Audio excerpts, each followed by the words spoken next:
بسم اللہ الرحمن الرحیم۔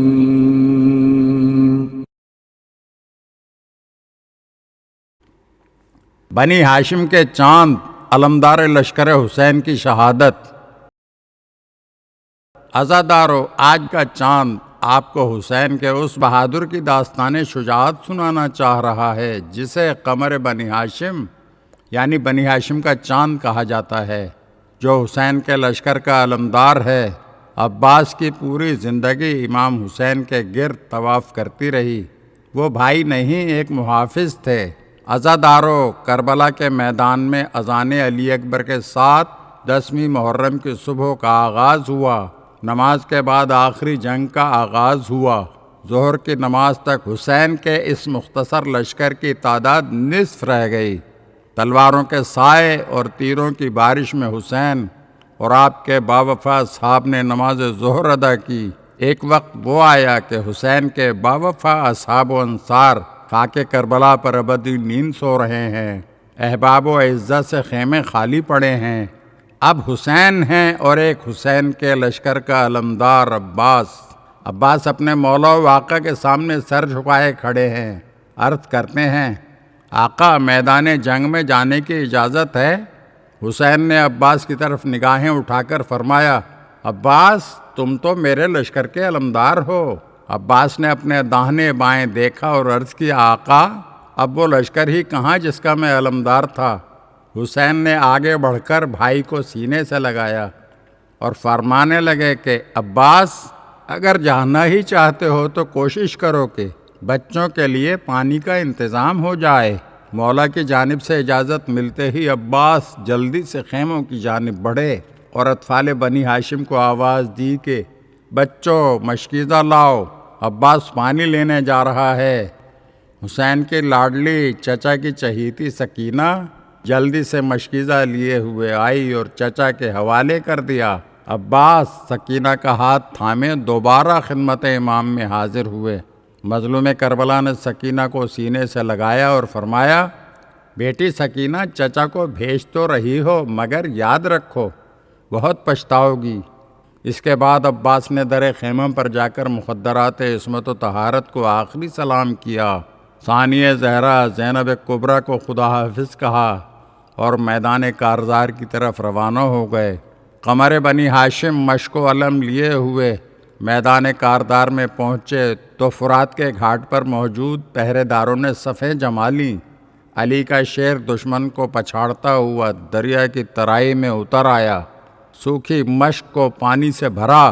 3 دن کے بھوکے پیاسے حسین کے اس علمدار لشکر نے پانی کو چلو میں لیا اور پھر پیے بغیر پانی کو دریائے فرات کے منہ پر دے مارا۔ علی کے شیر نے بتا دیا کہ اگر وہ چاہے تو کوئی طاقت اسے پانی کے حصول سے نہیں روک سکتی، مگر مشیت الہی یہی ہے کہ وہ آب کوثر سے سیراب ہو۔ عباس نے اسب باوفا سے خطاب کرتے ہوئے فرمایا، تو بھی تو 3 دن سے پیاسا ہے، پانی پی لے۔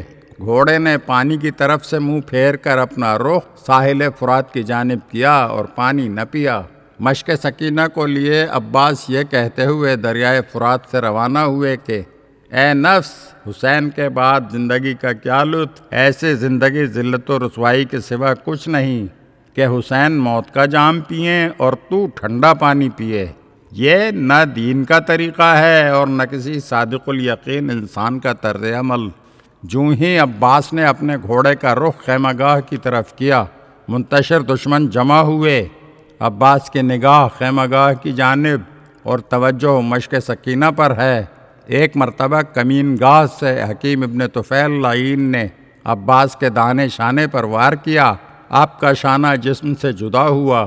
آپ نے مشک اور علم کو یہ فرماتے ہوئے اپنے بائیں ہاتھ میں لیا کہ خدا کی قسم، اگرچہ تم نے میرا داہنا ہاتھ قلم کر دیا ہے، مگر یاد رکھنا کہ میں ہمیشہ اپنے دین کی حفاظت کرتا رہوں گا۔ یہ رجز پڑھتے ہوئے علی کا شیر دشمنوں کو پسپا کرتے آگے بڑھ رہا تھا کہ ایک لعین نے آپ کے بائیں شانے پر وار کیا اور آپ کا بایاں شانہ بھی قلم ہو گیا۔ قمر بنی ہاشم نے مشک اور علم کو اپنے دانتوں میں دبا لیا اور یہ رجز پڑھتے ہوئے آگے بڑھے کہ اے نفس، کفار سے ڈرنے کی ضرورت نہیں ہے، تیرے لیے رحمت جبار اور جوار نبی مختار ہے۔ ان لوگوں نے ظلم و ستم سے میرا بایاں ہاتھ بھی قلم کر دیا ہے، پروردگارا انہیں واصل جہنم کر دے۔ پسر سعد نے عباس کی اس شجاعت و بہادری کو دیکھا تو لشکریوں کو آواز دے کر کہا، عباس کو روکنے کی ایک ہی تدبیر ہے کہ مشک کا پانی بہا دیا جائے، کیونکہ جب تک مشک میں پانی ہے عباس آگے بڑھتا ہی رہے گا۔ ابن سعد کا یہ کلام سننا تھا کہ مشک سکینہ پر تیروں کا مہ برسنا شروع ہوا۔ ناگاہ ایک تیر مشک سکینہ پر لگا کہ پانی بہہ گیا اور عباس کی امید ٹوٹ گئی۔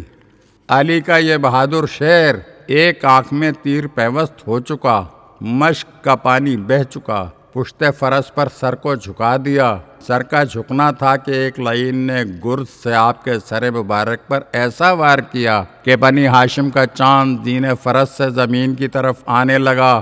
اپنے آقا و مولا کو آخری سلام کیا، السلام علیک یا ابا عبداللہ ادرکنی، آقا حسین خبر لیجئے۔ حسین تک عباس کی آواز پہنچی تو آپ کمر پکڑ کر بیٹھ گئے اور فرمایا، بھیا اب میری کمر ٹوٹ گئی اور میری تدبیر مسدود ہو گئی، اور دشمن تانے دینے لگے۔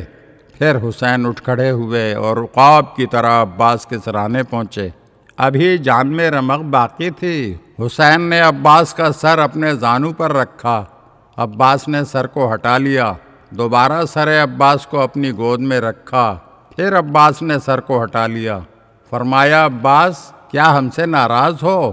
عباس نے عرض کیا، مولا ابھی تو میرا سر آپ کی گود میں ہے، مگر مولا تھوڑی دیر بعد جب آپ زین فرس سے زمین کربلا پر تشریف لائیں گے تو پھر کون آپ کے سر کو اپنے زانو پر رکھے گا؟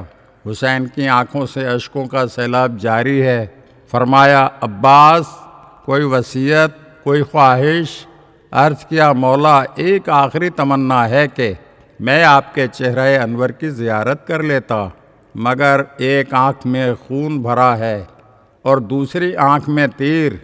امام حسین نے اپنی ابا کے دامن سے عباس کی آنکھ سے خون کو صاف کیا۔